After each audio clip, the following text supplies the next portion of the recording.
Auzubillahiminash-shaytanir-rajim. Bismillahir-rahmanir-rahim. Dear students, Assalamu alaikum wa rahmatullahi wa barakatuh. Rabbi shrah li sadri wa yassir li amri wahlul 'uqdatam min lisani yafqahu qawli. Rabbi zidni ilma, Rabbi zidni ilma, Rabbi zidni ilma. Allahumma inni as'aluka ilman nafi'a wa rizqan tayyiba.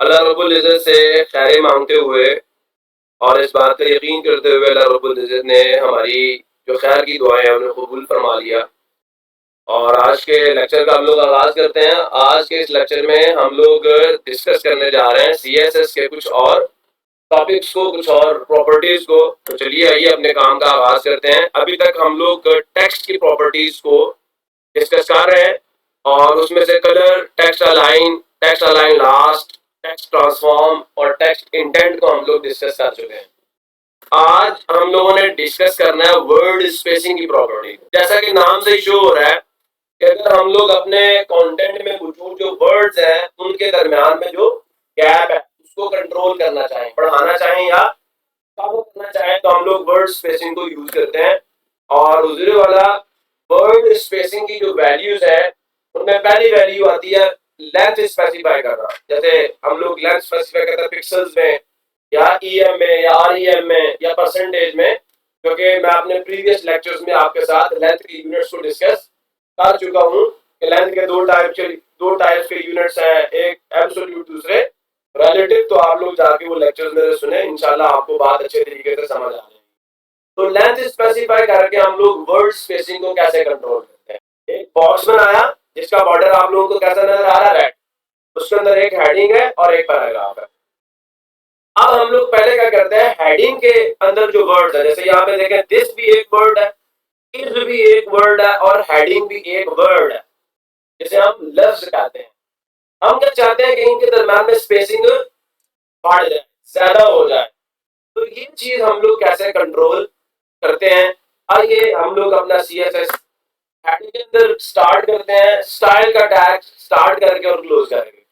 हम लोगों ने H1 का selector choose किया, उसे लिखा, उसके बाद करली ब्रैकेट दे दिया। आप लोगों को नजर आ रहा होगा, पहले हमने H1 लिखना है और उसके बाद हमने करली ब्रैकेट्स लगानी है।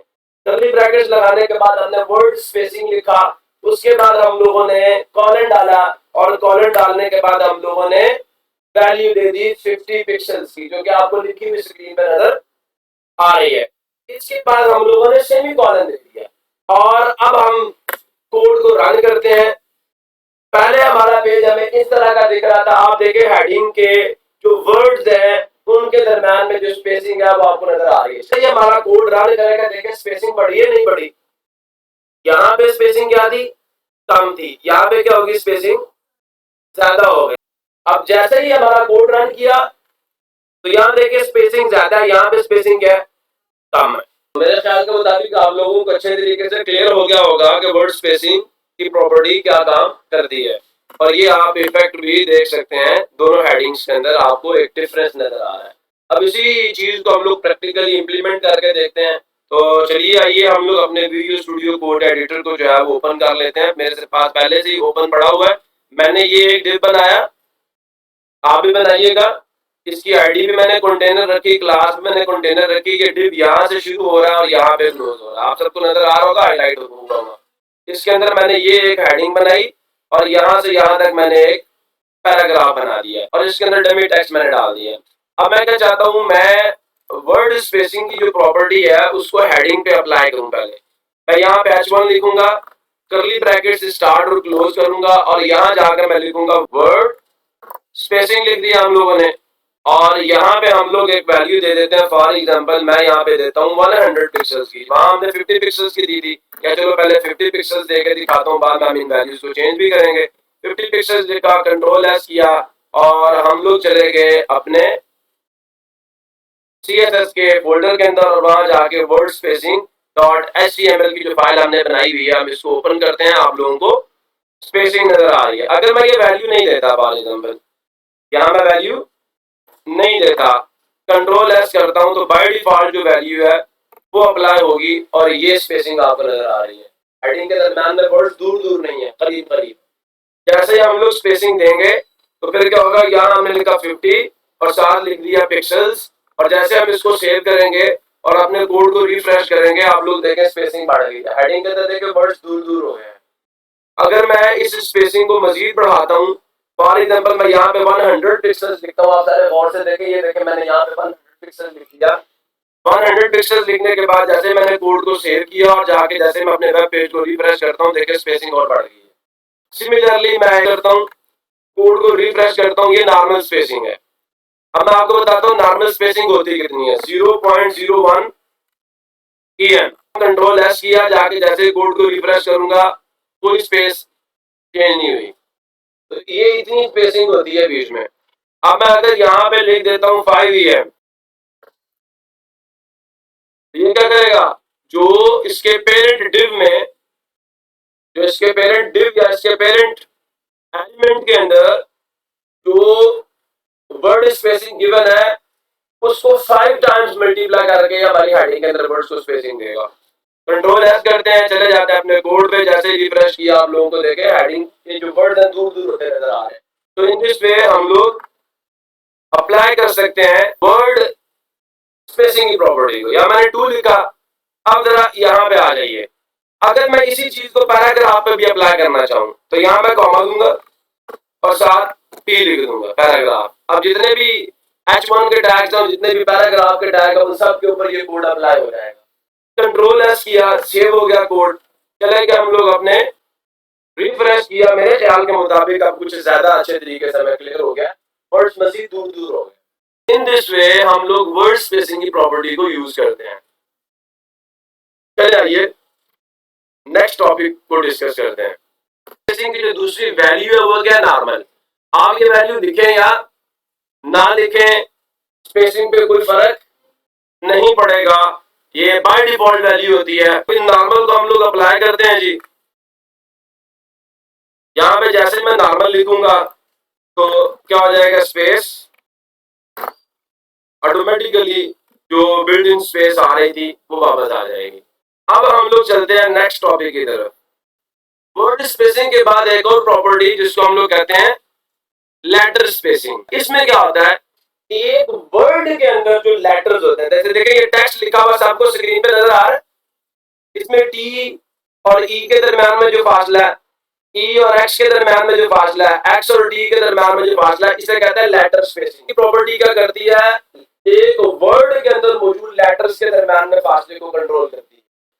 तो लेटर स्पेसिंग जो है इसकी भी पहली वैल्यू क्या, हमने साइज देना है, हमने एक लेंथ देनी है, फिर कितनी स्पेसिंग देनी है, बढ़ानी है घटानी है, क्या करना है।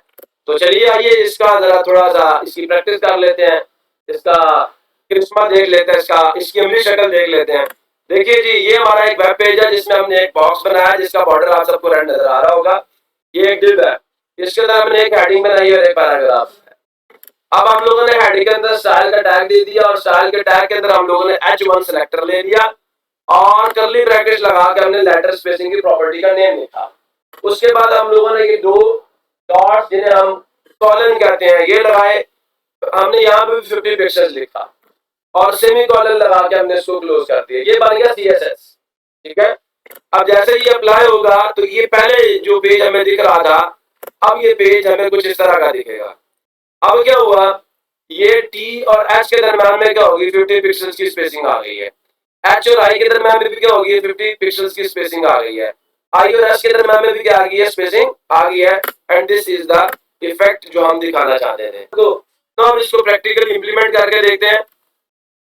दूसरे वाला, ये एक डॉक्यूमेंट हमने बनाया हुआ जिसमें हमने एक डिव बनाया, उसकी आईडी कंटेनर रखी, क्लास कंटेनर रखी, उसमें एक हेडिंग बनाई और एक पैराग्राफ बनाया और ये डिव यहाँ पे क्लोज हो। हम लोग हेडिंग के ऊपर लेटर स्पेसिंग को अप्लाई करना चाहते हैं। H1 का टैग हमने एज सेलेक्टर यूज किया, कर्ली ब्रैकेट स्टार्ट की, क्लोज की और यहाँ पे हम डाल देंगे लेटर स्पेसिंग।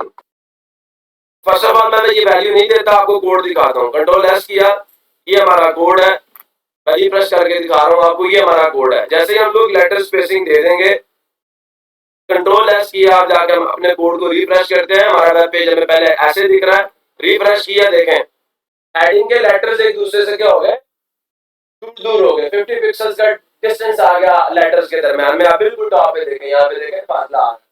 उसके अलावा अगर हम यहाँ पे यही चीज पैराग्राफ पे भी अप्लाई करना चाहें, हेडिंग H1 के बाद कॉमा देंगे, ग्रुपिंग सिलेक्टर यूज करेंगे और स्पेस के बाद पैराग्राफ का टैग यूज करेंगे, कंट्रोल एस किया, चले गए अपने कोड पे, रिफ्रेश किया। मेरे ख्याल में अब आप लोगों को बात जरा ज्यादा अच्छे तरीके से समझ आ गई।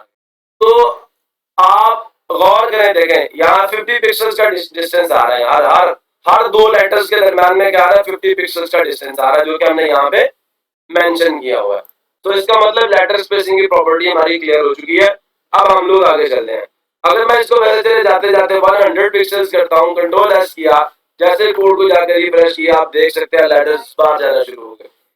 ठीक है, हमने अपने डिव की एक विड्थ रखी हुई है। जब एक वर्ड की विड्थ डिव से बढ़ती है तो जो वर्ड है वो ओवरफ्लो कर जाता है, डिव से बाहर चला जाता है। अब अगर हमने ओवरफ्लो को कंट्रोल करना हो तो हम वो कैसे कंट्रोल करेंगे, हम इसके बारे में भी इंशाल्लाह बात करेंगे, टेक्स्ट ओवरफ्लो की प्रॉपर्टी को यूज करके। कंट्रोल एस किया, वापस देखें आपका कोड आपको नॉर्मल दिखना शुरू हो गया। अब उस वाला हम लोग नेक्स्ट प्रॉपर्टी लेटर स्पेसिंग की, या लेटर स्पेसिंग जो नेक्स्ट वैल्यू है वो जी नॉर्मल है। आप ये वैल्यू दें या ना दें इससे कोई फर्क नहीं पड़ता। ये चेक करें, हमारा ये वेब पेज आप सबको नजर आ रहा होगा, इसके ऊपर हम लोग CSS अप्लाई करते हैं और नॉर्मल की प्रॉपर्टी यूज करके चेक करते हैं असर होता है या नहीं होता। H1 लिखा, हेडिंग का टैग हमने चूज किया और उसके अंदर हमने लेटर स्पेसिंग की प्रॉपर्टी का नेम लिख दिया, कॉलन डाला, प्रॉपर्टी का नेम डाल दिया और उसके बाद सेमी कॉलन डाल दिया। ये CSS जब इस पेज पे अप्लाई होगा, जो कि पहले आपको ऐसे दिख रहा है, बाद में भी ऐसे ही दिखेगा, कोई फर्क नहीं आएगा। क्लियर हो गया, नहीं हो गया? अब इसी चीज को हम लोग प्रैक्टिकली इंप्लीमेंट करके भी देख लेते हैं। क्या किया, यहाँ पे सिर्फ जहाँ पे हमने 100 पिक्सल्स लिखा हुआ है, हम यहाँ पे क्या डाल देते हैं, नॉर्मल, और कंट्रोल एस करके हम लोग जाके अपने कोड को, अपने पेज को रिफ्रेश करते हैं, कोई फर्क नहीं पड़ेगा, एज इट इज आपका पेज आपको दिखेगा। तो चलिए आइए अब हम लोग नेक्स्ट टॉपिक को डिस्कस करते हैं। टेक्स्ट प्रॉपर्टीज में हमने वर्ड स्पेसिंग की प्रॉपर्टी डिस्कस कर ली, लेटर स्पेसिंग की प्रॉपर्टी डिस्कस कर ली, और नेक्स्ट प्रॉपर्टी क्या, टेक्स्ट डेकोरेशन की प्रॉपर्टी जो है हम उसको डिस्कस करने जा रहे हैं। ये प्रॉपर्टी कर दी है। टेक्स्ट डेकोरेशन की प्रॉपर्टी जो है ना, इसके आगे मजीद कितनी प्रॉपर्टी है जी? पहली टेक्स्ट डेकोरेशन लाइन की प्रॉपर्टी है। टेक्स्ट डेकोरेशन जो है ये शॉर्ट हैंड है, शॉर्ट फॉर्म है। तो टेक्स्ट डेकोरेशन में बहुत सारी प्रॉपर्टीज और आगे एग्जिस्ट करती हैं। उनमें सबसे पहली कौन सी है? Text decoration line. अगर मैं टेक्स्ट डेकोरेशन आपके साथ डिस्कस करने जा रहा हूं ना, तो इसके साथ ही साथ मुझे आपके साथ कुछ और टेक्स्ट डेकोरेशन की प्रॉपर्टीज को डिस्कस करना पड़ेगा, और एट द एंड में आपके साथ टेक्स्ट डेकोरेशन को डिस्कस करूंगा, जो कि इन तमाम प्रॉपर्टीज का शॉर्टकट होगा। तो सबसे पहली property text decoration line discuss करते हैं।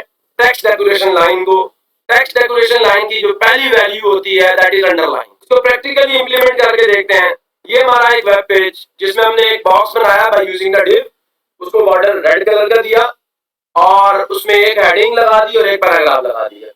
नेक्स्ट चलते हैं जी। हमने हेड टैग के अंदर स्टाइल का टैग स्टार्ट किया, क्लोज किया। हमने H1 सेलेक्टर को लिखा क्योंकि हम हेडिंग पे इसको अप्लाई करना चाह रहे हैं। करली ब्रैकेट्स हमने स्टार्ट भी की, क्लोज भी की, और हमने प्रॉपर्टी का नाम लिखा टेक्स्ट डेकोरेशन लाइन। कॉलन दिया और प्रॉपर्टी की वैल्यू डाल दी अंडरलाइन, सेमी कॉलन से इसको क्लोज कर दिया। जैसे ही ये CSS हमारे इस डॉक्यूमेंट पे अप्लाई होगा तो हमें आउटपुट में कुछ इस तरह का रिजल्ट मिलेगा। हमारी हेडिंग के नीचे एक लाइन लग जाएगी, तो ये अंडरलाइन की प्रॉपर्टी का आउटपुट ऐसा होगा, and this is the effect. अब हम इसको प्रैक्टिकली इंप्लीमेंट करके देखते हैं। चलिए आइए अपने काम का आगाज करते हैं। विजुअल स्टूडियो कोड एडिटर में हम लोगों ने ये डिव बनाया, इसको आईडी कंटेनर दी, क्लास कंटेनर दी, इसमें एक हेडिंग बनाई, एक पैराग्राफ बनाया, और यहाँ पे डिव हमने क्लोज कर दिया। अब हम लोग क्या चाह रहे हैं, टेक्स्ट डेकोरेशन की प्रॉपर्टी को अप्लाई करना चाह रहे हैं हेडिंग के टैग के ऊपर। ये डिव का CSS मैंने लिखा, बॉर्डर दिया और उसको विड्थ 60% मैंने दी हुई है। यहाँ हम लोग लिखते हैं H1 कर्ली ब्रैकेट्स को स्टार्ट किया, क्लोज किया, और अब हम यहाँ पे प्रॉपर्टी का नेम लिखेंगे और प्रॉपर्टी का text decoration line hyphen line colon दिया और सेमी कॉलन से इसको क्लोज कर दिया और अब हम लिखते हैं अंडरलाइन। लिखा, कंट्रोल एस किया, चले गए अपने वेब पेज पे। आप देख रहे हैं आपका वेब पेज बिल्कुल आपको प्लेन दिख रहा है। जैसे हम रिफ्रेश करेंगे अंडरलाइन आ जाएगी। अंडरलाइन आप सबको मुझे उम्मीद है बड़े अच्छे तरीके से नजर आ रही होगी। चलिए आइए हम लोग फिर नेक्स्ट प्रॉपर्टी को डिस्कस करते हैं। टेक्स्ट डेकोरेशन लाइन की दूसरी वैल्यू होती है ओवरलाइन। ओवरलाइन का कोड कैसे वर्क करेगा, आ जाइए। ये हमारा एक वेब पेज है जिसमें एक हमने डिव को यूज करके बॉक्स बनाया, उसको बॉर्डर दे दिया रेड कलर का, अंदर एक हेडिंग लगा दी और एक साथ ही पैराग्राफ भी हमने यहाँ पे डाल दिया। अब जब इस वेब पेज के ऊपर हम लोग CSS अप्लाई करेंगे, स्टाइल का टैग हम लोगों ने हेड में लिखा, उसको स्टार्ट भी किया, उसको क्लोज भी किया, और अब हम लोगों ने H1 सेलेक्टर यूज किया। दिस मीन हम लोग इस CSS को हेडिंग 1 पे अप्लाई करना चाहते हैं। हमने कर्ली ब्रैकेट से स्टार्ट कर ली और क्लोज कर ली और उनके अंदर हम लोगों ने टेक्स्ट डेकोरेशन लाइन प्रॉपर्टी का नेम लिखा, कॉलन डाला और उसके बाद हमने ओवरलाइन प्रॉपर्टी की वैल्यू डाल दी और हमने सेमी कॉलन क्लोज कर दिया। अब जब ये CSS इस पेज पे अप्लाई होगा तो हमें ये आउटपुट मिलेगा। अब जो लाइन है वो हमारी हेडिंग के ऊपर आ गई है, overline. So this is the effect that we will see on our web page. इसको हम प्रैक्टिकली इंप्लीमेंट करके भी देख लेते हैं। टेक्स्ट डेकोरेशन लाइन की प्रॉपर्टी हमने यूज करनी है। कहाँ पे, डिव बनाया हुआ हमने, उसमें एक हेडिंग दी है, पैराग्राफ दिया है और उसे क्लोज किया और जो हमारा डिव है जिसकी आईडी कंटेनर है उसको बॉर्डर दे दिया 5 पिक्सल्स का रेड कलर का सॉलिड बॉर्डर और उसको width they the 60% of the web page की। और अब हम लोग H1 टेक्स्ट डेकोरेशन लाइन की प्रॉपर्टी को यूज करने जा रहे हैं। यहाँ पे हम लोगों ने कौन सी वैल्यू देनी है जी, ओवरलाइन। कंट्रोल एस किया, जाके कोड को हम लोग रिफ्रेश करते हैं, चेक कीजिए लाइन हेडिंग के ऊपर आ चुकी है। अगर हम लोग ये प्रॉपर्टी की वैल्यू नहीं देते तो क्या होगा, कोई लाइन हमें हमारे वेब पेज पे नहीं दिखेगी। ये देखें, कोई लाइन हमें हमारे वेब पेज पे नहीं दिख रही। और जैसे हम लोग ओवरलाइन की प्रॉपर्टी देंगे, टेक्स्ट डेकोरेशन लाइन में हम वैल्यू देंगे ओवरलाइन की, कोड को सेव करेंगे, जैसे जाके कोड को रिफ्रेश करेंगे हमें हमारा रिजल्ट यहाँ पे नजर आ जाएगा सबको। दूसरे वाला टेक्स्ट डेकोरेशन लाइन की जो तीसरी वैल्यू है वो होती है लाइन थ्रू। ये कैसे वर्क करती है, पहले मैं आपको एनिमेशन के जरिए से दिखाता हूँ और फिर मैं आपको प्रैक्टिकली इसको इम्प्लीमेंट करके भी दिखाऊंगा। ये हमारा एक वेब पेज है जिसमें हमने एक बॉक्स बनाया बाय यूजिंग द डिव और उसको एक बॉर्डर दे दिया रेड कलर का, उसमें एक हेडिंग लगा दी और एक पैराग्राफ डाल दिया। दूसरे वाला जब हम इस वेब पेज के ऊपर CSS अप्लाई करेंगे और CSS अप्लाई करने के लिए आप सबको पता है हम लोग स्टाइल का टैग हेड में लिखते हैं और उसके अंदर जिस चीज पे हमने CSS को अप्लाई करना हो हम उसके टैग का नेम भी लिख सकते हैं। तो हमने यहाँ पे H1 पे क्योंकि इस टेक्स्ट डेकोरेशन लाइन की प्रॉपर्टी को अप्लाई करना है, हमने H1 लिखा और डिक्लेरेशन ब्लॉक को स्टार्ट किया और क्लोज किया by using the curly brackets और हमने वैल्यू का नेम लिख दिया, कॉलन के बाद वैल्यू भी दे दी और ठीक है प्रॉपर्टी का नेम लिखा, वैल्यू दे दी, सेमी कॉलन से इसको क्लोज कर दिया। और जब ये CSS इस वेब पेज पे अप्लाई होगा तो हमें ये वेब पेज कुछ इस तरह का दिखेगा। दिस इज द इफेक्ट जिसको हम देखना चाह रहे थे। अब इसको प्रैक्टिकली इंप्लीमेंट करके देख लेते हैं। आ जाइए अपने कोड एडिटर पे। ये सारा कोड मैंने यहाँ पे लिखा है, डिव हेडिंग पैराग्राफ और डिव यहाँ पे क्लोज हो रहा है और ये डिव का हमने CSS लिखा क्योंकि उसका आईडी कंटेनर है। अब उस वाला H1 पे हमने टेक्स्ट डेकोरेशन लाइन की प्रॉपर्टी अप्लाई करनी है। पहले मैंने जो प्रॉपर्टी लिखी है मैं उसको यहाँ से डिलीट करता हूँ, कंट्रोल एस करता हूँ और आपको दिखाता हूँ कि वेब पेज आपको किस तरह का दिखेगा। अभी कोई प्रॉपर्टी हमने अप्लाई नहीं की, लेकिन जैसे ही हम लोग यहां पर लिखेंगे लाइन थ्रू, कंट्रोल एस किया, जैसे हम अपने वेब पेज को जाकर रिफ्रेश करेंगे आप लोगों को नजर आ रहा होगा एक लाइन हेडिंग के बिल्कुल सेंटर से पास हो रही है। इसके बाद आप लोगों ने देखा होगा कि बड़ी बड़ी ई कॉमर्स की साइट्स के ऊपर लिखा होता है सेल लग गई है और पहले अगर $50 की एक प्रोडक्ट थी तो अब वो आपको $25 की मिल रही है। तो ये लाइन वहां पे यूज हो रही होती है। नेक्स्ट हम लोग आगे चलते हैं जी। दूसरे वाला टेक्स्ट डेकोरेशन लाइन की जो हमारे पास एक और प्रॉपर्टी जिसे हम नन कहते हैं, इसे यूज करो या ना करो कोई फर्क नहीं पड़ता। अगर आपके टेक्स्ट के नीचे अंडरलाइन आ रही है और आपने उसको रिमूव करना हो तो फिर हम लोग क्या करते हैं, टेक्स्ट डेकोरेशन नन की प्रॉपर्टी हम लोग यूज करते हैं। ये वेब पेज समझ आ गया, कोड है वेब पेज का, इसमें हमने सीएसएस अप्लाई करना और प्रॉपर्टी नन करनी है। स्टाइल दे दिया, हेड में स्टार्टिंग टैग दिया, क्लोजिंग टैग दिया, हमने हेडिंग टैग के ऊपर इस प्रॉपर्टी को अप्लाई करना है। हमने करली ब्रैकेट स्टार्ट की, क्लोज की और उसके अंदर हमने टेक्स्ट डेकोरेशन लाइन प्रॉपर्टी का नेम लिखा और हमने, अच्छा एक बात याद रखिए, यहाँ पे एक एरर है, ये जो टी है ये स्मॉल डालना है, कैपिटल नहीं डालना। हमेशा आपने स्मॉल लेटर्स यूज करना है, कैपिटल लेटर्स यूज नहीं करना है। हमने प्रॉपर्टी की वैल्यू दे दी और इसे क्लोज कर दिया। ये सीएसएस जब इस वेब पेज पे अप्लाई होगा तो हमें कुछ इस तरह का रिजल्ट मिलेगा जो कि कोई चेंज नहीं आया, आप सबको नजर आ रहा है। अब इसी चीज को प्रैक्टिकली इंप्लीमेंट करके हम लोग देखते हैं। यहाँ क्या आ रहा है जी, लाइन थ्रू की प्रॉपर्टी हमने दी हुई है और वेब पेज पे आपको ये दिख भी रही होगी सबको। जैसे मैं यहाँ पे नन लिखूंगा, पहले नहीं लिखता, कंट्रोल एस किया, कोड को रिफ्रेश किया, कोई लाइन नहीं आ रही। अब यहाँ पे हम लोग नन लिखते हैं, कंट्रोल एस किया, कोड को रिफ्रेश किया, कोई फर्क नहीं पड़ा। अब मैं आपको ये चीज ज्यादा बेटर अंदाज में समझाने की कोशिश करता हूँ कि ये नन की प्रॉपर्टी कब हमारे काम आती है। इसी डिव के अंदर हम लोग क्या करते हैं, एक एंकर टैग बनाते हैं। ये लें जी, यहाँ पे हम लोग कोई यूआरएल नहीं दे रहे और मैं रिलेशन भी कोई नहीं दे रहा, बल्कि मैं टारगेट को भी यहां से हटा रहा हूं और यहां मैं लिखता हूं जी, एंकर टैग बन गया, कंट्रोल एस किया, जाके हम अपने कोड को रिफ्रेश करते हैं। आप लोग गौर से देखें, इस एंकर टैग के बनते साथ इसके नीचे एक अंडरलाइन आ रही, बट हम लोग नहीं चाहते अंडरलाइन आए। कुछ HTML के ऐसे एलिमेंट्स हैं, जब भी वो बिल्ड होते हैं, जब भी हम उनका कोड लिखते हैं तो ब्राउजर जब भी हमें उनका आउटपुट देता है उसके नीचे अंडरलाइन आ रही है और ये एंकर टैग में लाजमन आती है, आप दें या ये बाय डिफॉल्ट आती है। अगर हमने इस लाइन को रिमूव करना हो तो हम क्या करेंगे, हम यहां पे आएंगे, बल्कि इसके लिए मैं अलग से लिख दूं तो ज्यादा बेटर है, या यहां जब मैंने H1 लिखा वहां मैं A डाल देता हूं, कंट्रोल एस किया, चलेगा अपने वेब पेज पे, जैसे ही रिफ्रेश किया चेक करें अंडरलाइन रिमूव हो गई है।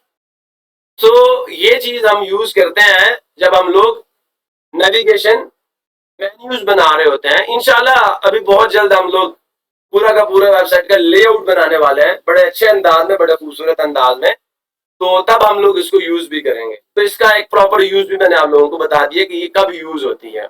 अगर अंडरलाइन बिल्ट इन आ रही हो या बाय डिफॉल्ट आ रही हो तो उसको रिमूव करने के लिए हम लोग फिर उस एलिमेंट के अंदर टेक्स्ट डेकोरेशन लाइन की प्रॉपर्टी की वैल्यू देते हैं नन, तो ये अंडरलाइन हो जाती है, रिमूव हो जाती है। हम लोग आगे चलते हैं, गौर से सुनिएगा आप मेरी बात को। गुजरे वाला नेक्स्ट एक नई वैल्यू है जो कि इन तमाम वैल्यूज को मिलाने से बनेगी, मां सवाए नन के, नन को छोड़ के। क्या हम ये तीन वैल्यूज इकट्ठी दे सकते हैं, अंडरलाइन, ओवरलाइन, लाइन थ्रू? तो जवाब है यस, हम दे सकते हैं, यस हम दे सकते हैं। कैसे, देखिए हमारे पास, बार बार मैं एक ही चीज एक्सप्लेन कर रहा हूं, एक वेब पेज है, उसमें हमने एक डिव बनाया हुआ है, या हमने एक बॉक्स बनाया बाय यूजिंग द डिव, उसको हमने एक बॉर्डर रेड कलर का दे दिया, उसमें एक हेडिंग बनाई और एक पैराग्राफ बनाया जो कि आपको स्क्रीन पे दिख रहा है। और ये मेरा वेब पेज है भाई, ऐसा ही वेब पेज है, कोई नई चीज नहीं है, ये आप सबको दिख रहा है। यहाँ पे आ जाइए एनिमेशन की तरफ। गुजरे वाला इस वेब पेज के ऊपर जब हमने CSS अप्लाई करनी है जो कि इंटरनल CSS है, तो हम लोग स्टाइल का टैग हेड में लिखते हैं, स्टार्टिंग भी देते हैं, क्लोजिंग भी देते हैं, और जिस चीज पे हमने इसको अप्लाई करना होता है उस एलिमेंट का जो टैग है उसका नेम हम पहले मेंशन करते हैं एज ए सेलेक्टर। फिर हम लोग करली ब्रैकेट्स को स्टार्ट करते हैं, क्लोज करते हैं, और इन ब्रैकेट्स के दरमियान में हम लोग प्रॉपर्टी का नेम लिखते हैं। कॉलन डालने के बाद हम लोग प्रॉपर्टी की वैल्यू डाल देते हैं। मैंने अंडरलाइन भी दे दिया, स्पेस दे के ओवरलाइन भी दे दिया, स्पेस दे के लाइन थ्रू भी दे दिया और सेमी कॉलन डाल के मैंने डिक्लेरेशन को क्लोज कर दिया। अब जब ये CSS हमारी हेडिंग के ऊपर जो कि इस पेज के ऊपर मौजूद है, ये CSS इस पेज पे अप्लाई होगा हमारी हेडिंग पे, तो आउटपुट कैसा दिखेगा? तो this is the effect that is produced by applying the CSS जो अभी हमने लिखी। इसको प्रैक्टिकली इंप्लीमेंट करके देख लेते हैं। आ जाइए, ये हमारा डिव बना जिसकी आईडी और क्लास दोनों के हैं, कंटेनर है। इसके अंदर हमने एक हेडिंग दे दी और एक पैराग्राफ दे दिया। डिव यहाँ पे क्लोज हो रहा और कोई हार्ड एंड फास्ट रूल्स नहीं है, कोई मुश्किल कोड नहीं लिखा हुआ मैंने। ये इस डिव की आईडी के लिए मैंने कोई थोड़ा सा CSS डाल दिया जिसकी वजह से आपको डिव जो है उसकी विड्थ जो है वो भी फुल पेज के बराबर नजर नहीं आ रही है। विड्थ ऑफ द पेज है उसके बराबर आपको नजर आ रही है। Percent of the width of the page के बराबर आपको इस बॉक्स की विड्थ नजर आ रही है और इसका बॉर्डर 5 पिक्सल्स सॉलिड और रेड कलर का है जो कि मैंने यहाँ पे लिखा हुआ। अब हम लोग यहाँ पे क्या करते हैं, H1 का टैग स्टार्ट करते हैं, कर्ली ब्रैकेट स्टार्ट की और हमने क्लोज कर ली। यहां पे हम लोग अब क्या करते हैं, टेक्स्ट डेकोरेशन लाइन की प्रॉपर्टी हमने मेंशन कर दी और यहां अब हम लोग इसकी वैल्यू देंगे। पहले हम देते हैं अंडरलाइन, कंट्रोल एस किया और चले गए हम लोग अपने वेब पेज पे। चेक करें, अब हम लोग क्या करते हैं, एक स्पेस देते हैं और यहां लिखते हैं ओवरलाइन। कंट्रोल एस किया, चले गए अपने वेब पेज पे। क्या आपको ओवरलाइन भी नजर आ रही है? यस, ओके, आगे चले। अब हम लोग क्या करते हैं, यहाँ पे लिखते हैं लाइन थ्रू, स्पेस देके, विदाउट स्पेस मत लिखिएगा। क्लियर हुआ? कंट्रोल एस किया, कोड को जाकर रिफ्रेश किया और आपको लाइन थ्रू भी नजर आ गई। आगे थे सर ये वाली प्रॉपर्टी रिमूव कर देते हैं, तो ये ने रिमूव कर दी। कंट्रोल एस किया, रिफ्रेश किया, आपको दो प्रॉपर्टीज भी अप्लाई होती हुई नजर आ रही है। तो हमारा अब नेक्स्ट टॉपिक है टेक्स्ट डेकोरेशन लाइन को, तो हमने कर लिया डिस्कस। लो जी, अब हम लोग डिस्कस करेंगे टेक्स्ट डेकोरेशन कलर को। टेक्स्ट डेकोरेशन कलर को हम लोग डिस्कस करना चाह रहे हैं। चलें जी, अप्लाई करते हैं। कैसे अप्लाई करेंगे? एक वेब पेज है, सबको नजर आ रहा है, वेब पेज नजर आ रहा है। इस पे हमने एक बॉक्स बनाया, डिव को यूज करके उसको बॉर्डर रेड कलर का दिया और उसको एक स्पेसिफिक विड्थ दे दिया हमने।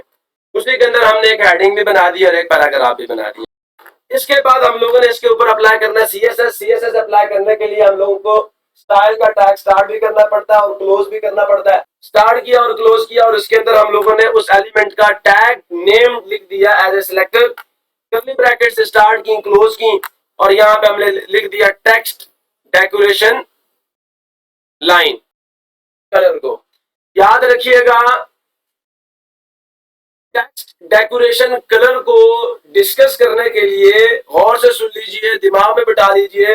अगर आपके टेक्स्ट में कोई लाइन ही नहीं है, चाहे ओवरलाइन है, अंडरलाइन है या लाइन थ्रू है, तो आप किस लाइन का कलर देंगे जब लाइन ही मौजूद नहीं है? तो सो देयरफॉर याद रखिएगा, टेक्स्ट डेकोरेशन कलर हमेशा टेक्स्ट डेकोरेशन लाइन की प्रॉपर्टी के साथ यूज होता है। ये प्रिकॉशन लाजमी याद रखिएगा। हमने टेक्स्ट डेकोरेशन लाइन लिखा, कॉलन डाला, वैल्यू डाल दी, अंडरलाइन। अब ये अंडरलाइन शो हो जाएगी ब्लैक कलर में। हमने फिर क्या लिखा, टेक्स्ट डेकोरेशन कलर, कॉलन डाला, वैल्यू दे दी क्या, रेड, क्या डाल दिया, सेमी कॉलन। जब ये CSS इस पेज पे जो कि आपको शुरू में नजर आया था अप्लाई होगा तो आउटपुट कैसा दिखेगा? ऐसा दिखेगा। And this is the effect जिसको देखने के लिए हमने ये सारी डिस्कशन की। अब इसको प्रैक्टिकली इंप्लीमेंट करके देखते हैं। आ जाइए, ये हमारा डिव, ये इसमें हेडिंग, ये पैराग्राफ और ये इस डिव की आईडी के लिए हमने बॉर्डर लगाया और इसको विड्थ दे दी। हमने H1 टैग लिखा, टेक्स्ट डेकोरेशन लाइन हमने क्या दे दी, अंडरलाइन। बाकी मैं यहां से रिमूव कर रहा हूं। कंट्रोल एस किया, अपने वेब पेज पे गए, जाके कोड को रिफ्रेश किया, अंडरलाइन सबको ब्लैक कलर में नजर आ रही है। अब हमने इसका कलर चेंज करना है और अगर अंडरलाइन ही नहीं होगी तो कलर कैसे चेंज करेंगे? सो देयरफॉर अंडरलाइन की प्रॉपर्टी के साथ हम लोग क्या कर सकते हैं, कलर को यूज कर सकते हैं। आ जाइए, क्या लिखा, टेक्स्ट डेकोरेशन कलर। यहां अब हम इसकी वैल्यू देंगे। रेड वैल्यू दे दी, कंट्रोल एस किया, रिफ्रेश किया, रेड कलर आपको नजर आ रहा है। एक और मोड जो मैंने आप लोगों को सिखाया था कलर देने का, RGB, ये लिखा हमने। रेड को हम लोग क्या कर रहे हैं, 0, ग्रीन को हम लोग क्या कर रहे हैं, 0, और ब्लू को हम लोग क्या कर रहे हैं, 255। कंट्रोल एस किया, रिफ्रेश किया, अंडरलाइन आप लोगों को ब्लू कलर की नजर आ रही है। दूसरे वाला टेक्स्ट डेकोरेशन कलर के दो मोड्स मैंने आपसे डिस्कस किए, RGBA, HSL और HSLA, और हेक्साडेसिमल कोड के जरिए से कलर देने के जो मेथड्स हैं वो आप लोग खुद प्रैक्टिस कीजिएगा। टेक्स्ट डेकोरेशन की जो नेक्स्ट प्रॉपर्टी है दूसरे वाला, वो क्या है जी, टेक्स्ट डेकोरेशन स्टाइल। इसकी कुछ वैल्यूज हैं। जैसे कलर की तो हमने वैल्यू देनी है, चाहे बाय नेम दे दो, चाहे बाय RGB मोड दे दो, RGBA मोड दे दो, हेक्साडेसिमल कोड की फॉर्म में दे दो, या HSLA या HSL मोड की फॉर्म में दे दो। दूसरे वाला टेक्स्ट डेकोरेशन स्टाइल जो है उसकी पहली वैल्यू जो है वो सॉलिड है। लाइन, लाइन जो है ना, लाइन, उसका स्टाइल क्या होगा, सॉलिड लाइन होगी, मतलब उसमें कोई ब्रेक तो नहीं आएगा। फिर डॉटेड होती है, याद है आप लोगों को, फिर डैश भी होती है, फिर वेवी भी आएगी आज। तो हम डिस्कस करते हैं सॉलिड वैल्यू को, हम पहले डिस्कस करते हैं। आ जाइए, ये हमारा वेब पेज, एक बॉक्स बनाया, डिव को यूज करके हेडिंग दे दी, पैराग्राफ दे दिया उसमें। इसके ऊपर हमने CSS अप्लाई करना, तो हेड टैग में जाकर स्टाइल का टैग स्टार्ट करेंगे, क्लोज करेंगे, और जिस चीज के ऊपर हम लोगों ने इस प्रॉपर्टी को अप्लाई करना है उसको, उसके नेम को बतौर सिलेक्टर हम यूज करेंगे, करली ब्रैकेट स्टार्ट की, क्लोज की, यहां लिख दिया टेक्स्ट डेकोरेशन लाइन, वैल्यू दे दी अंडरलाइन। और याद रखिएगा टेक्स्ट डेकोरेशन स्टाइल भी हमेशा टेक्स्ट डेकोरेशन लाइन के साथ यूज होगा, अकेला यूज नहीं हो सकता। हमने टेक्स्ट डेकोरेशन स्टाइल दे दिया और इसकी वैल्यू हमने दे दी सॉलिड, क्लोज कर दिया। इस वेब पेज के ऊपर जब ये CSS अप्लाई होगा तो आउटपुट कैसा दिखेगा, सॉलिड लाइन नजर आ रही है पहले से भी, ये बिल्ट इन वैल्यू है, आप दें ऐसी ही आपको नजर आएगी। अब हम लोग क्या करते हैं, यहां चले जाते हैं, कलर को ऐसे ही रहने देता हूं, कलर के साथ भी यूज कर सकते हैं हम लोग इसे। तो मैं यहां पे लिखता हूं टेक्स्ट डेकोरेशन स्टाइल, और हम यहां लिख देते हैं सॉलिड। कंट्रोल एस किया और जाके जब हम अपने कोड को रिफ्रेश करते हैं तो उसी वाला सॉलिड लाइन ही आएगी, कोई चेंज नहीं आया। सेकंड वैल्यू जो है टेक्स्ट डेकोरेशन स्टाइल की, that is double, that is, अब जो लाइन आएगी वो डबल होगी, सिंगल लाइन नहीं आएगी। इसको देखते हैं जी कैसे अप्लाई करना है। ये हमारा वेब पेज, जिसमें एक बॉक्स जो कि डिव के जरिए बना, उसमें हमने एक हेडिंग डाल दी, एक पैराग्राफ डाल दिया, और अब हम इसके ऊपर CSS अप्लाई करना चाह रहे हैं। स्टाइल टैग स्टार्ट किया, क्लोज किया, और यहाँ जाके हमने जिस एलिमेंट पे CSS अप्लाई करना है उस एलिमेंट का नाम लिखा as a selector, curly bracket से स्टार्ट की, क्लोज की। याद रखिएगा, याद रखिएगा, गौर से सुने, जब भी आपने टेक्स्ट डेकोरेशन स्टाइल की प्रॉपर्टी यूज करनी है उसके साथ आप लोगों को टेक्स्ट डेकोरेशन लाइन यूज करनी पड़ेगी। हम लोगों ने क्या किया, यहाँ पे टेक्स्ट डेकोरेशन लाइन अंडरलाइन दे दी, और फिर टेक्स्ट डेकोरेशन स्टाइल की जगह हमने क्या डाल दिया, डबल, और इसको क्लोज किया। जब ये CSS इस वेब पेज पे अप्लाई होगा तो आउटपुट कैसा दिखेगा, आउटपुट आपको ऐसा दिखेगा, आपको डबल लाइंस नीचे नजर आ रही हैं यहाँ पे। सो दिस इज द इफेक्ट जो इस CSS ने हमारे वेब पेज के ऊपर अप्लाई कर दिया। इसको प्रैक्टिकली इंप्लीमेंट करके देखते हैं। ये हमारा डिव मौजूद है और ये इसमें हेडिंग और ये पैराग्राफ मौजूद है, और ये डिव के ऊपर हमने बॉर्डर लगाया, विड्थ दी।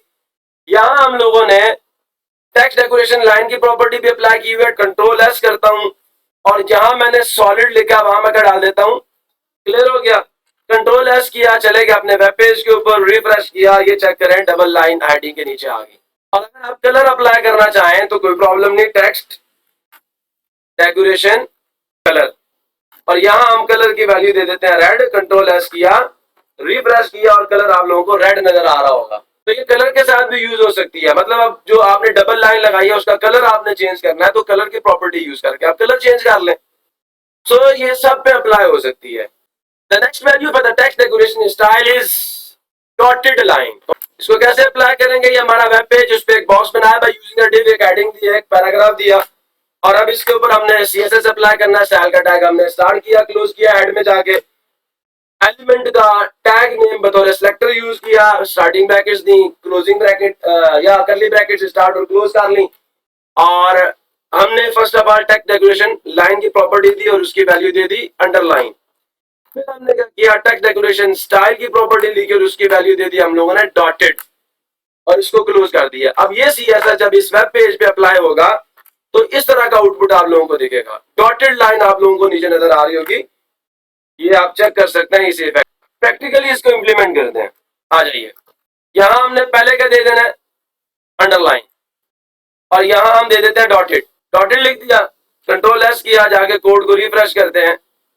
अगर हम लोग यहाँ पे ओवरलाइन लिख दें, सिर्फ अंडरलाइन पे तो नहीं ना अप्लाई करते, ओवरलाइन लिखेंगे तो डॉटेड लाइन ऊपर चली जाएगी। लाइन थ्रू लिखेंगे, कंट्रोल एस किया, तो ये डॉटेड लाइन बिल्कुल सेंटर से पास होगी आपके टेक्स्ट के। नेक्स्ट जो वैल्यू है टेक्स्ट डेकोरेशन स्टाइल की, दैट इज डैश्ड। यहां देखें ये डॉट्स लगे हुए हैं, डॉटेड का मतलब डॉट डॉट डॉट, और डैश का मतलब थोड़ा सा इससे साइज में बड़ा होगा ना, छोटी छोटी डैशेस लगी होंगी माइनस के सिंबल्स की फॉर्म की। तो शुरू करते हैं जी, इसको कैसे यूज करेंगे। ये हमारा वेब पेज है, हमने इसमें बॉक्स बनाया बाय यूजिंग द डिव, उसको रेड कलर का बॉर्डर दिया और एक स्पेसिफिक विड्थ दे दी, उसमें एक हेडिंग दे दी और एक पैराग्राफ दे दिया। अब हम इसके ऊपर CSS अप्लाई करना चाहते हैं। आप सबको पता है, मैं आपको समझा चुका हूं कि इंटरनल CSS कैसे अप्लाई करते हैं। स्टाइल का टैग हेड में स्टार्ट भी करते हैं, क्लोज भी करते हैं, और जिस एलिमेंट के ऊपर हम लोगों ने उस CSS को अप्लाई करना होता है उसके नेम को बतौर सिलेक्टर हम लिखते हैं, कर्ली ब्रैकेट स्टार्ट करते हैं, क्लोज करते हैं, क्योंकि हम लोग टेक्स्ट डेकोरेशन स्टाइल की प्रॉपर्टी डिस्कस कर रहे हैं और आपको पता है कि ये टेक्स्ट डेकोरेशन लाइन के साथ यूज होती है, अकेली यूज नहीं हो सकती। भले आधा हमने दे दी टेक्स्ट डेकोरेशन लाइन की अंडरलाइन, और फिर हमने क्या कर दिया, टेक्स्ट डेकोरेशन स्टाइल की वैल्यू दे दी डैश से क्लोज किया। जब ये CSS इस वेब पेज पे अप्लाई होगा इसमें ये चेंज आएगा, डैश्ड लाइन नीचे नजर आ रही है आप सबको, दिस इज द इफेक्ट जिसके लिए हमने इतनी कोशिश की। और आइए इसको प्रैक्टिकली इंप्लीमेंट करके देखते हैं। दूसरे वाला ये वो डिव मौजूद है, ये वो हेडिंग है और ये पैराग्राफ है, और ये डिव के लिए लिखी हुई CSS है जिसने बॉर्डर दिया और विड्थ दे दी। H1 टैग हमने स्टार्ट कर लिया, टेक्स्ट डेकोरेशन लाइन हमने लाइन थ्रू दी है, मैं इसको चेंज करता हूं, पहले वैल्यू देता हूं अंडरलाइन, सारी हम डिस्कस करते हैं। कलर हमने रेड दे दिया, या ये चीज हम डिस्कस कर रहे हैं। अब हम क्या करते हैं, डॉटेड की जगह पे हम लोग दे देते हैं डैश्ड। कंट्रोल एस किया, कोड को जाके हम लोग रिफ्रेश करेंगे, गौर से देखें आपको डैश्ड लाइंस नजर आ रही है, डैश्ड लाइन या अंडरलाइन आपको नजर आ रही है अपनी हेडिंग के नीचे। अगर हम इसी को पैराग्राफ पे भी अप्लाई करें तो क्या ये उस पर भी अप्लाई होगा। कॉमा दिया, ग्रुपिंग सिलेक्टर यूज करेंगे, पी लिखेंगे, कंट्रोल एस करेंगे, कोड को जाके रिफ्रेश करेंगे, देखें सारा का सारा पैराग्राफ अंडरलाइन हो डैश्ड लाइन से।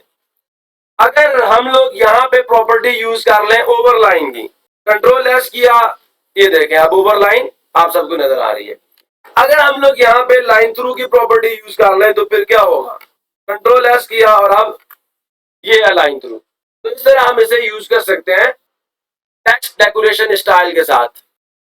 सो नेक्स्ट प्रॉपर्टी जो हम लोग डिस्कस करने जा रहे हैं टेक्स्ट डेकोरेशन स्टाइल की, दैट इज वेवी। तो इसको अप्लाई कैसे करते हैं, ये हमारा वेब पेज जिसमें हमने एक डिव लगाया, उसको बॉर्डर दिया रेड कलर का और उसमें एक हेडिंग डाली और एक पैराग्राफ डाला।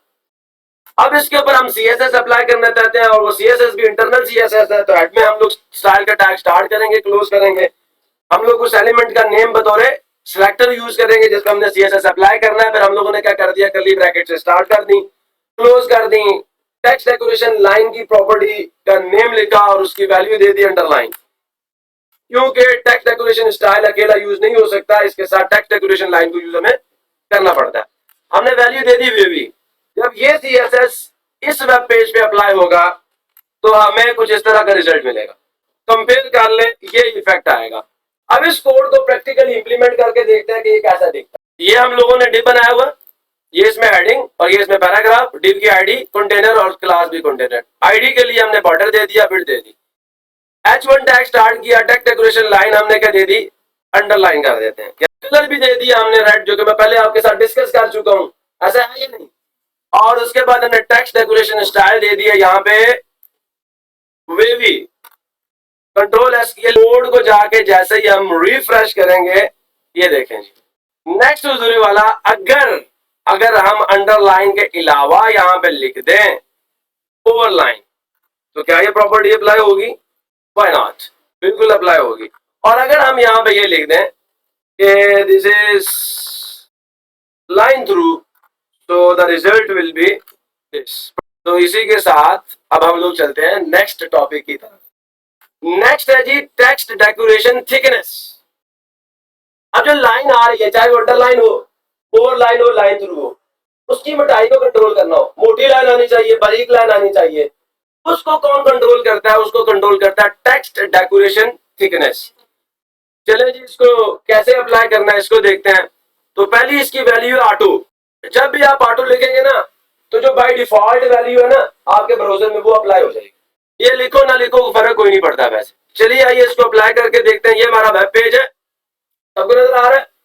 इसमें एक अंडरलाइन भी हमने दी हुई हेडिंग में।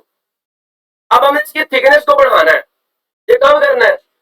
जब हम इसके ऊपर ऑटो की वैल्यू अप्लाई करेंगे, पहले तो देखते हैं अप्लाई कैसे करेंगे और फिर आउटपुट क्या आएगा।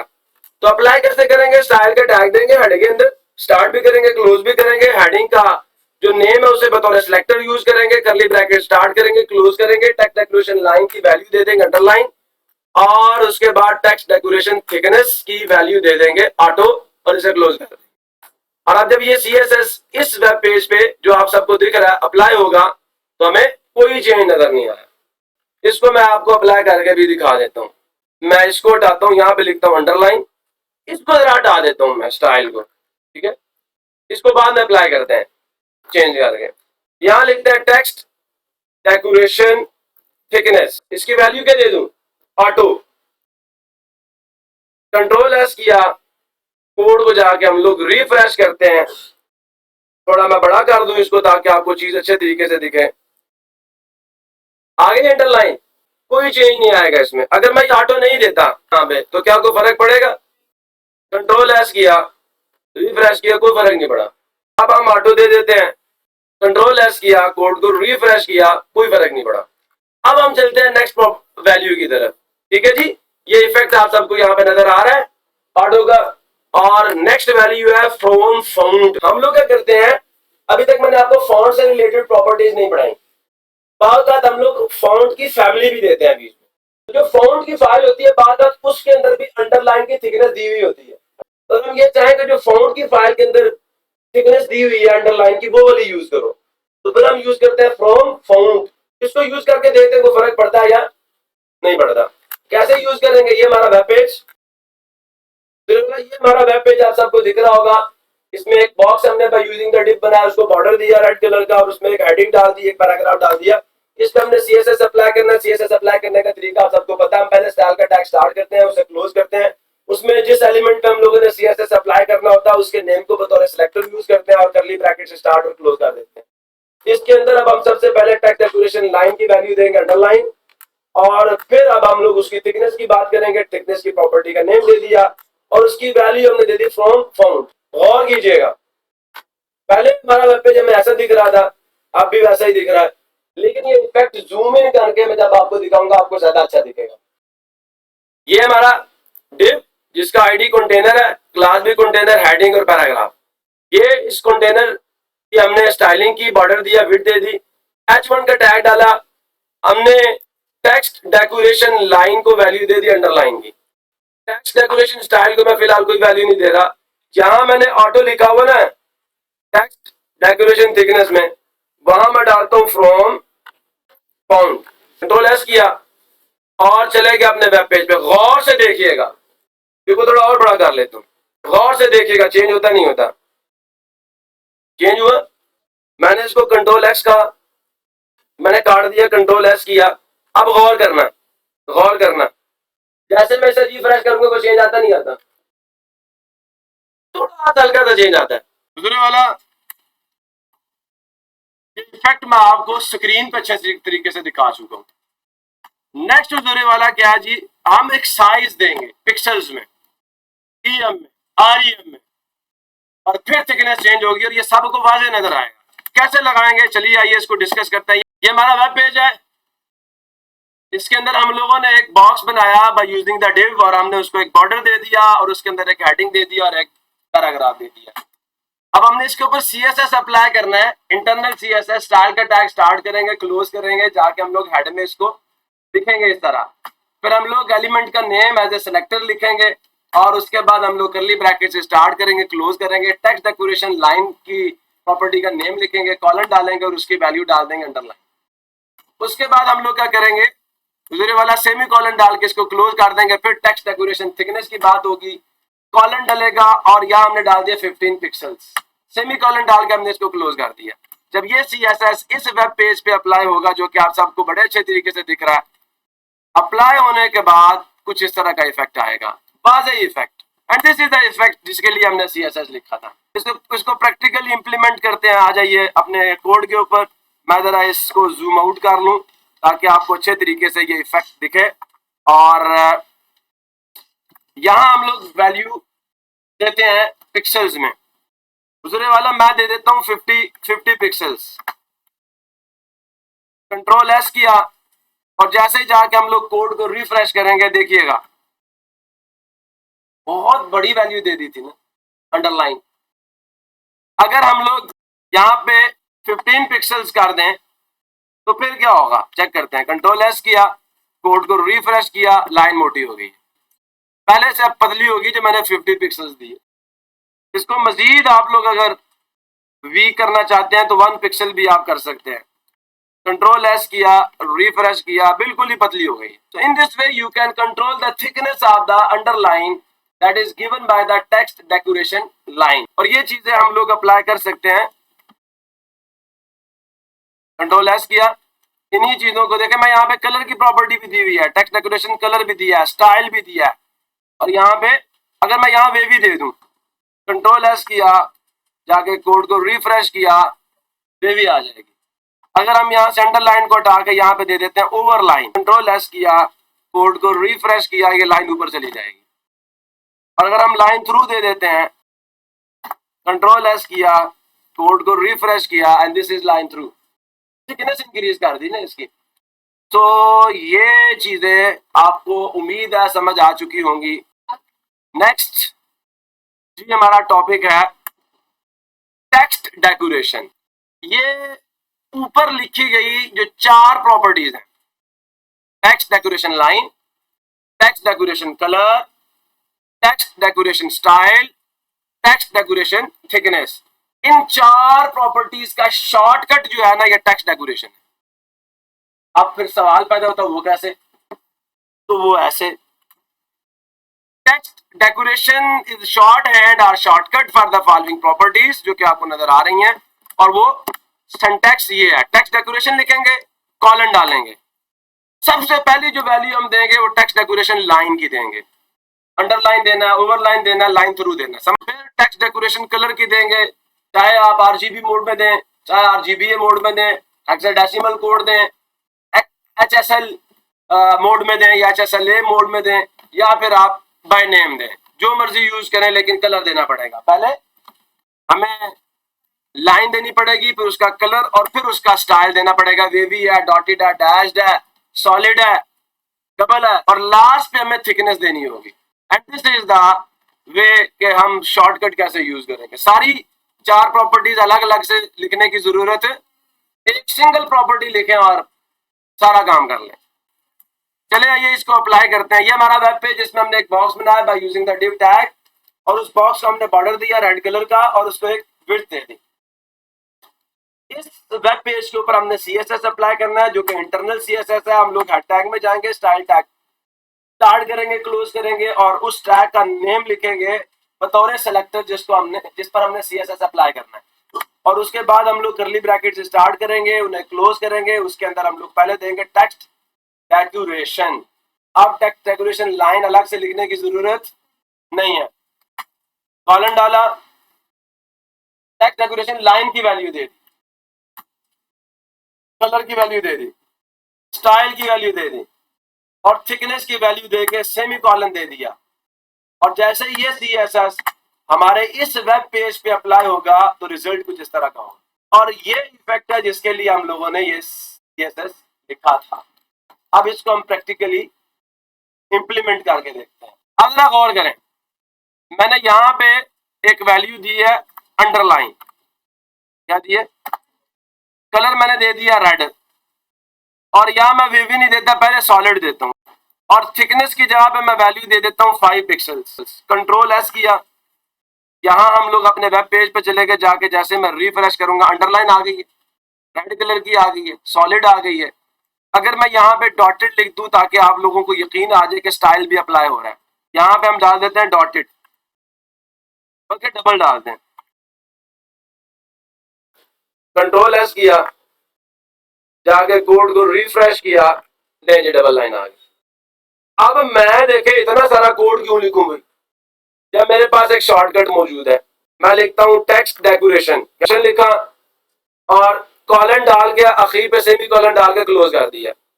यहां पे मैं पहली वैल्यू पकड़ता हूं अंडरलाइन, यहां से कॉपी कर रहा हूं, ठीक है, यहां मैंने पेस्ट किया, पेस्ट दे के रेड लिखा, ठीक है, उसके बाद मैंने डबल लिख दिया और उसके बाद मैंने 5 पिक्सल्स लिख दिया। जो 4 वैल्यूज मैंने ऊपर दी हुई ना, ये सारी की सारी यहां पे, वो सारी वैल्यूज मैंने इसमें डाल दी और इन 4 की 4 वैल्यूज को यहां से मैंने कर दिया डिलीट। कंट्रोल एस किया, देखते हैं कोई फर्क पड़ता नहीं पड़ता, या वही रिजल्ट रहता है। ये मैंने रिफ्रेश किया, कोई फर्क नहीं पड़ा। तो उन 4 का काम एक इस प्रॉपर्टी ने कर दिया। भले आधा मेरे ख्याल के मुताबिक अब आपको टेक्स्ट डेकोरेशन भी अच्छे तरीके से समझ आ चुकी है कि ये किन 4 प्रॉपर्टीज का काम कर रही है।